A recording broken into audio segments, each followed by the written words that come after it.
Hi, I'm Brian. Thanks for joining us for the Yoakum Connection, where we feature the everyday heroes of our community. The Arklatex is full of great people with great stories. We're proud to be able to share one of them with you today. Find out what's happening right here at the Yoakum Connection. Our mission at First Chance is to equip our law enforcement officers and first responders with trauma kits and the knowledge on how to use them. What gave you the idea to start this company? So to start this company, my husband was shot in 2012 on a warrant, and then we had Thomas LaValle that was killed a few years later in 2015. He was a friend of mine. Right, and so we knew that the equipment was out there, we just didn't have a firm grasp on it, and nobody was getting the training on how to use it on themselves or anybody else in case the time came. And so once Thomas LaValle was killed, I had the idea, why are we not using this to our advantage? Why are we not taking this equipment and staying ahead of the times and not being current in what's going on culturally, you know, in our cities and in our city here. And so I kind of put a plan together of raising enough money for us to get these kits and bringing on Dr. Magali from Ochsner's and to see if he would be willing to kind of jump on this crazy idea I had on training all of our officers on how to use these kits. And so he thought it was a great idea, and my captain at the time thought it was a great, crazy idea.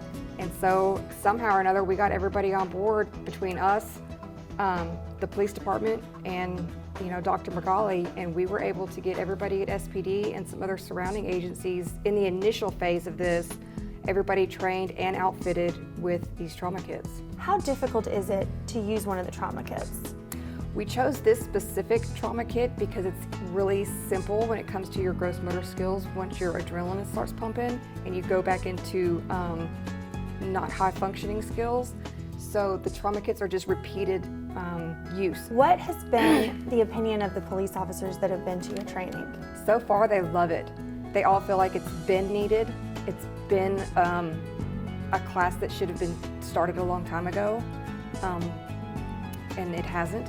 So we're kind of one of those nonprofits that nobody really thought that we needed it until it was there, and they were like, oh, why didn't we think of doing that? Why haven't we been doing this kind of deal? Mm-hmm. And so a lot of it's funding. I think a lot of departments, especially smaller departments, it's going to fall back on funding, which really isn't their fault. And so that's why we wanted to step in and be a nonprofit so that we can raise the money to get these to these officers at no cost to them or the department. Because to me, I just don't feel like equipment to save your life should be something that you have to fall back on funding for, and you can't get because of funding. And how do y'all get donations? So we get donations through whether it's private businesses or private entities, or just personal donations that people send in to us. If there is a private entity that would like their security guards or their personnel to be equipped with these kits, are they available? Oh, absolutely. Yeah, all they got to do is contact us. You can contact us through Facebook or on our website, which I'm sure will be linked on here. Just contact us and we'll give you all the information. But yeah, we will absolutely come out and teach your businesses, and we'll also provide you with the products. And how long is the course? It's about 2 hours. Okay, so just a one-time 2-hour course that could potentially save several lives. Right, and we keep it to about 20 people per class. That's usually our max, because we like to keep everybody pretty engaged to make sure that everybody has, there's not too many people per class so that we don't start losing folks, and that everybody has a chance to go through the motions with all the equipment. So how many officers would you say are equipped with the kits? So we have probably 15 local agencies that we've partnered with to make sure that they've been outfitted. So it's been over 1,000 officers, I would say. Are y'all only available in Caddo Parish? No, we've traveled down to Natchitoches. We've trained down in Natchitoches. We've got officers that come to us. I mean, we pretty much do what we have to get to them. Any plans to expand?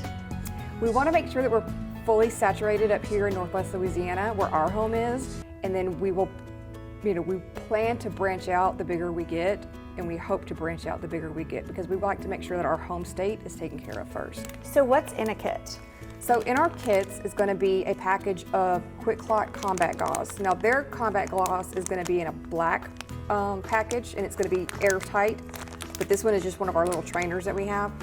And so this will be fitted in there, and this is the packing gauze that they pack inside of a wound, especially if it's in their chest area or if it's like a stab wound or gunshot wound. But this is what they'll pack to stop the hemorrhaging and to stop the bleeding. Right here, it's fitted in there. And then it's also outfitted with a SWAT T tourniquet, which is basically like a big rubber band. And this is the one that can, that acts as a tourniquet and is like a pressure bandage in case they need it. So this one's kind of a dual purpose tourniquet form, which is why we like it so much. And so these two things are just packed into a little nylon pouch and it fits right on their belt. And where can our viewers go if they'd like to donate? You can go to our Facebook page and there's a Shop Now button on there, and that will take you straight to our donation site. And what about if they are a private entity and they would like to sign up for classes? They can just send us an email and have us contact them, and we will give them a call. Hey, thanks again for joining us for the Yoakum Connection. You know, we are always looking for better ways to serve our area, and Yoakum Toyota could really use your help to do even more in our community. You have an idea that could make a difference and help make Shreveport even better? Well, visit YoakumToyota.com today to see how Yoakum Toyota is involved in our community. Or request that we feature your organization and what it's doing here in the Shreveport area. Together, we can make an impact in our community. That's what it's all about. And that's the Yoakum Connection.